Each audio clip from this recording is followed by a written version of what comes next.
नमस्कार. आजच्या भागात आपण बघणार आहोत. जर मी शॉर्टमध्ये एक्सप्लेन करायला जाऊ तर इंदू आणि मोठ्या बाईंच्या थोड्या गप्पा होतात. मोठ्या बाईंना समजतं की सगळं काही श्रीकलाने केलं आहे. नंतर अधोक्षज पेपर्सच्या मागे लागणार आहे आणि आजच्या एपिसोडचा हायलाईट म्हणजे आज मोहितचा कसा खून झाला आहे याचं सविस्तर आणि स्पष्टपणे आपल्याला सगळं क्लिअर होणार आहे. तर आजचा एपिसोड पूर्ण बघणं विसरू नका. चला बघूया डिटेलमध्ये आजच्या एपिसोडमध्ये काय काय घडले. नमस्कार. आजच्या भागात आपण बघणार आहोत इंदू कामानिमित्त मंदिराच्या बाहेर निघत असते.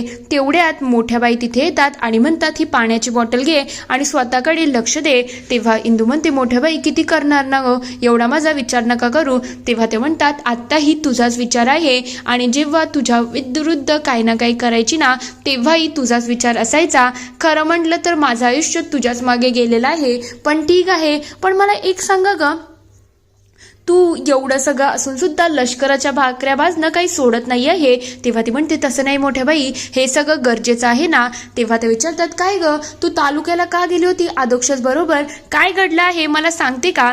तेव्हा इंदू सांगते मोठ्या बाई तुम्हाला एक महत्त्वाची गोष्ट सांगते. खरं म्हटलं तर तो इन्स्पेक्टर होता ना गुलाब, त्याला आम्ही भेटायला गेलो होतो. जेव्हा आम्ही त्याला कस्टडीमध्ये भेटलो ना त्याने आम्हाला सांगितलं की गोपाळचा मृत्यू झालेला नव्हता, त्याला कोणीतरी मारलं होतं आणि वरून हे सगळं जे मिटकरचं प्रकरण आहे ना त्याला अर्क देऊन काम करून घेतलं आहे. तेव्हा मोठ्या बाई म्हणतात हा गुलाब सुद्धा पैसेखोर निघाला. खरं म्हटलं श्रीकला आत्ता तरी आतमध्ये जाईल ना, म्हणजे त्याने जर आपल्यासाठी साक्ष दिली तर आपल्या बाजूने गोष्टी होऊ शकतात ना.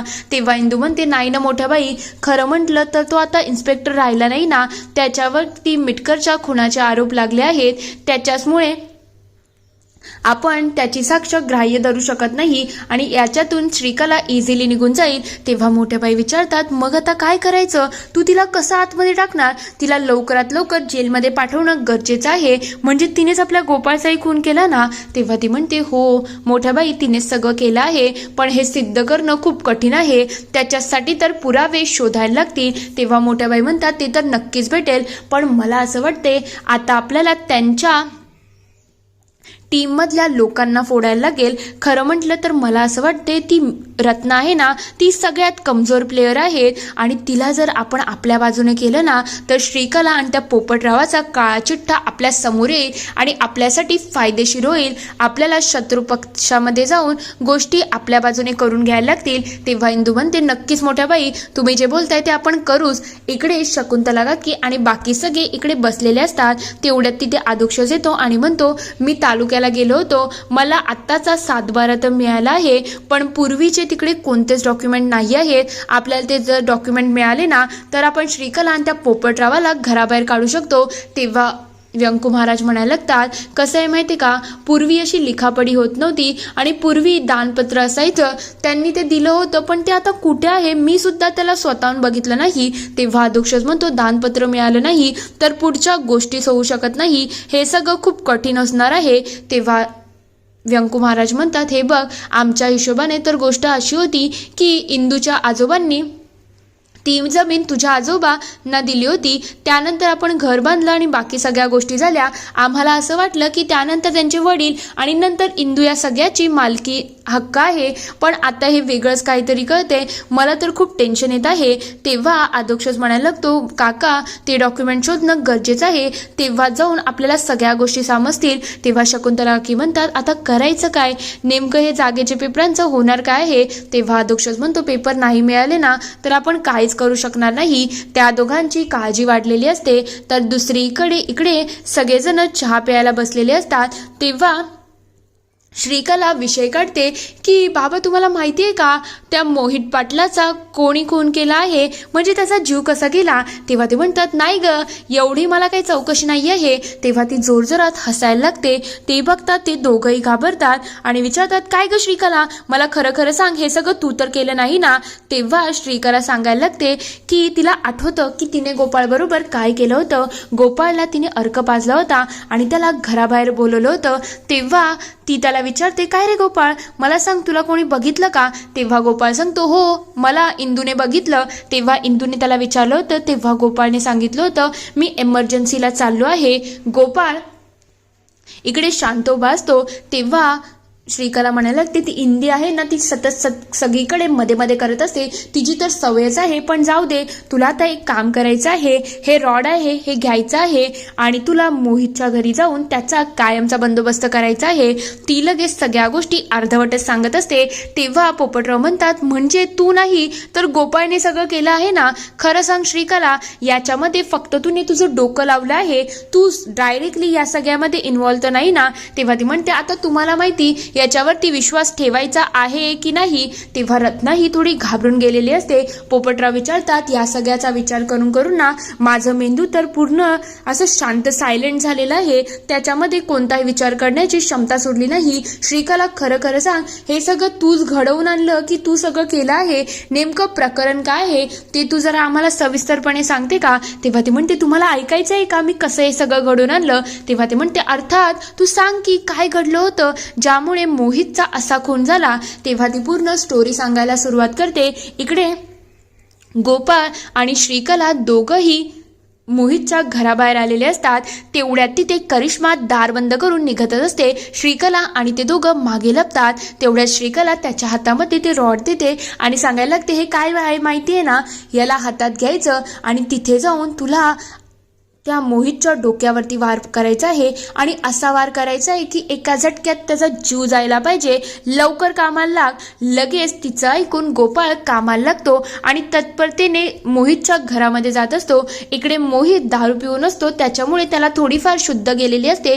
तो कसं बसं स्वतःला सावरतो आणि म्हणायला लागतो काय आहे आज, मला खरंच काही कळत नाही. जो तो येतो माझी वाटच लावून जात आहे आणि माझ्या डोक्याच्याच मागं लागला आहे. तेवढ्यात त्याचं लक्ष जातं की गोपाळ आलेला आहे. तेव्हा तो विचारतो काय आहे आज दिग्रसकरांनी माझं काय मैत रचलं आहे का? जो तो येतो आमंत्रण घेतोय आणि जातोय, हे चाललं तरी काय आहे? पण जाऊ दे, तुम्ही तर आमचे मित्र आहात ना. पहिले तो अध्यक्ष झाला, त्यानंतर ती करिश्मा आली आणि आता तुम्ही गोपाळराव. नेमकं गोपाळराव चाललं तरी काय आहे? पण ठीक आहे, मी तुमच्यासाठी एक पॅक बनवतो. मोहित जसाच मागे पळतो तसंच गोपाळ त्याच्या डोक्यावरती जोरात वार करतो. हे सगळ्याचा आवाज बाहेर श्रीकलालाही येतो आणि ती लगेच तिकडे यायला निघालेली असते. गोपाळचा जसा वार होतो, मोहित अक्षरशः तिथल्या तिथे बेशुद्ध झालेला असतो.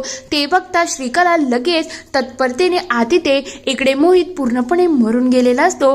तेवढ्यात श्रीकला त्याला बघते आणि तिलाही थोडी भीती वाटते. ती लगेच गोपाळच्या बाजूला सारून लगेच मोहितच्या जवळ जाते. त्याचा श्वास सुरू आहे की नाही हे चेक करते आणि जसंच तिला समजतं की श्वास पूर्णपणे बंद झाला आहे, ती जोरजोरात हसायला लागते आणि म्हणते जो माझ्या आडवा आला ना तो कायमचा जातो म्हणजे जातो. तू मला ब्लॅकमेल करण्याचा प्रयत्न करत होता का रे? असं काहीच होणार नाही. मी श्रीकला आहे, मी ब्लॅकमेल करते, ब्लॅकमेल होत नाही. तेवढ्यात ती गोपाळला सांगायला लागते हे जे काही झालं आहे ना ते सगळं म्हणजे सगळं विसरून जायचं आणि आता जा गपगुमान तुझ्या कामाला.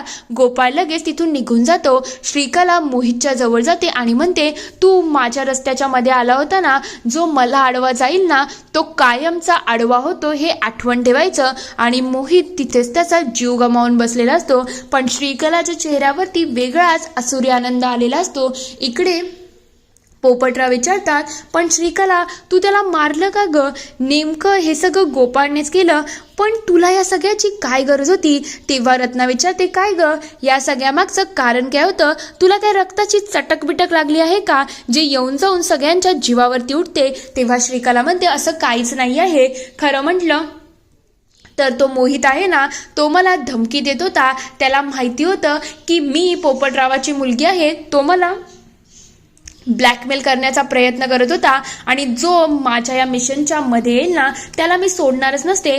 तसंही आपण खूप मुश्किलीने या घरापर्यंत पोचलो आहोत आणि याच्यामध्ये मी खूप मोठा वाटा लावलेला आहे, म्हणून याच्यामध्ये जो कोणी येईल ना त्याला मी सोडणार नाही. रत्ना आठवण ठेवा की जो कोणी माझ्या रस्त्याच्या मागे अडथळे निर्माण करेल ना त्याला मी बिलकुल सोडणार नाही. रत्ना खूप घाबरून गेलेली असते. तेव्हा पोपटराव म्हणतात खरंच श्रीकला तुला मानायला पाहिजे, आज मला तुझा खूप अभिमान वाटत आहे. श्रीकला खूप खुश असते. तेवढ्यात पोपटराव म्हणतात रत्ना आता वेळ वाया घालू नको, एक काम कर माझ्यासाठी अजून एक चहा बनवून आण. रत्ना लगेच काहीच न बोलता तिथून निघून जाते. हे सगळं करून पोपटराव खूप खुश झालेले असतात. तर दुसरीकडे व्यंकू महाराज खूप हताश झालेले असतात. तेव्हा ते म्हणतात माझा गोपाळ ना खूप चांगला होता. खरं म्हटलं तर माझ्या गोपाळने कधीच माझ्याकडून कोणतीच अपेक्षा ठेवली नाही. अंताजी दादाने त्याच्यासाठी जीव गमावला, पण त्याच्या जीवाचाही मी काही मोबदला देऊ शकलो नाही. मी माझ्या मुलाला वाचूच शकलो नाही. विठुराया, काय झालं माझ्या मुलाच्या बाबतीत? त्याच्याबरोबर जर मी असतो ना तर हे सगळं घडलंच नसतं. खरं म्हटलं तर माझा मुलगा जेव्हा संकटामध्ये होता ना तेव्हाच मला त्याच्या पाठीशी उभं राहायला पाहिजे होतं, पण मी बाप म्हणून पूर्णपणे निराश झालो. मला त्याला जपताच आलं नाही. म्हणून तर माझा मुलगा, तर्नाटाठा मुलगा माझ्या आयुष्यातून निघून गेला, ज्याने कधीच माझं काहीच राहिलेलं नाही. आता तर सगळं संपून गेल्यामध्ये जमा आहे ना. मीच कुठेतरी कमी पडलो, म्हणून दादालाही आणि माझ्या गोपाळलाही मी वाचू शकलो नाही. माझा मुलगा मला कायमचं सोडून गेला आहे. विठुराय, काय करू रे मी आता? तेवढ्यात तिथे शकुंतला काकी येतात आणि म्हणायला लागतात, अहो तुम्ही अशा आशा सोडू नका. आपल्या हातात नव्हतं होते. जर असतं तर तुम्ही नक्कीच त्याचा बचाव केला असता ना. तुम्हीच एकदा विचार करा ना. आपला गोपाळ इतका चांगला होता, सगळ्यांचा ती नेहमी झटत असायचा. खरं म्हटलं तर आपण इंदूवरती विश्वास न ठेवता त्या श्रीकलावरती एवढी माया लावली आणि तिनेच आपला केसाने गळा कापला ना. हेच आपल्याकडून खूप चुकीची गोष्ट घडली आहे. तेव्हा ते म्हणतात, पण माझा विठुराया सुद्धा इथे नाही आहे ना, त्याने तरी यावेळेला मला धीर द्यायला पाहिजे होता ना. तेव्हा शकुंतला की म्हणतात, हो पण आता आपल्या हातात गोष्टी नाही राहिल्या ना. जर तरची ही गोष्टच नाही आहे. एखादा माणूस गेला की गेला, पण ती मुलगी किती निर्दयी आहे ना. तिने आपल्या मुलाचा जीव घेतला. खरंच त्या मुलीला कधी सुख लाभणार नाही. तेव्हा व्यंकू महाराज म्हणतात, पण यावेळेला माझा विठुराया चुकीचा आहे. तो यावेळेला माझी साथ द्यायची सोडून तो इथून निघून गेला आहे. त्याला तरी आपल्या पाठीशी राहायला पाहिजे ना. तेव्हा शकुंतला म्हणतात, काहीतरी घडलं असेल हो, त्याच्याचमुळे तर हे सगळं घडत आहे. मी कसं तुम्हाला सावरू मला हेच कळत नाही आहे. आपण आपल्या मुलाला गमावलं आहे. माझा गोपाळ गेला हो. या सगळ्याचं खरंच मला दुःख काही सावरत नाही आहे. ते दोघंही खूप हताश झालेले असतात. हे सगळं बोलणं इकडे इंदू ऐकते आणि तिला श्रीकलाचा खूप राग आलेला असतो. तेव्हा ती म्हणते, विठुराया, मला माझ्या व्यंकू महाराज आणि शकुंतला काकीची ही अवस्था बघवत नाही रे. तू जिथे कुठे असशील ना, एकदा तरी तुझ्या भक्तांचा विचार कर. तुलाही आमच्याशिवाय करमत नसेल याची मलाही खात्री आहे. पण विठुराया, प्लीज परत ये रे. आम्हाला तुझी खूप गरज आहे. यांना तुझी साथ हवी आहे. विठुराया, ये रे. इथे एपिसोड संपतो. पुढील भागात आपण बघणार आहोत, श्रीकला काही पेपर घेऊन बसलेली असते. तेवढ्या ती एक पेपर हातात घेते आणि म्हणायला लागते, बाबा हा तोच कोरा कागद आहे ज्यावरती इंदूच्या बापाने सिग्नेचर केली आहे ना. तेव्हा ते म्हणतात, हो मग त्याचं काय? तेव्हा ती म्हणते, हे बघा, ती इंदू ना गप बसणारी मुलगी नाही आहे. ती मी तुम्हाला सांगते ना, ती नक्कीच काही ना काही घोळ घालणार आहे.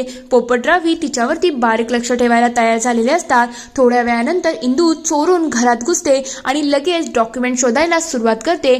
ती देवाऱ्या घरात आलेली असते. ती लगेच इकडे तिकडे बघायला लागते. तेवढ्यात तिच्या हातामध्ये एक पेपर लागतो आणि तो पेपर बघून इंदूच्या चेहऱ्यावरती आनंद आलेला असतो. ती जशी तिथून पळून जाण्याचा प्रयत्न करत असते, तेवढ्यात कोणीतरी तिच्या खांद्यावरती हात ठेवतं आणि इंदू अक्षरशः घाबरून गेलेली असते. इथे एपिसोड संपतो. आता नेमकं इंदूच्या मागे आलं तरी कोण आहे? माझ्या अंदाजे तर पोपटराव आहेत. तुम्हाला काय वाटतं ते मला कमेंटमध्ये नक्की कळवा. व्हिडिओ आवडला असेल तर लाईक, शेअर, सबस्क्राईब करायला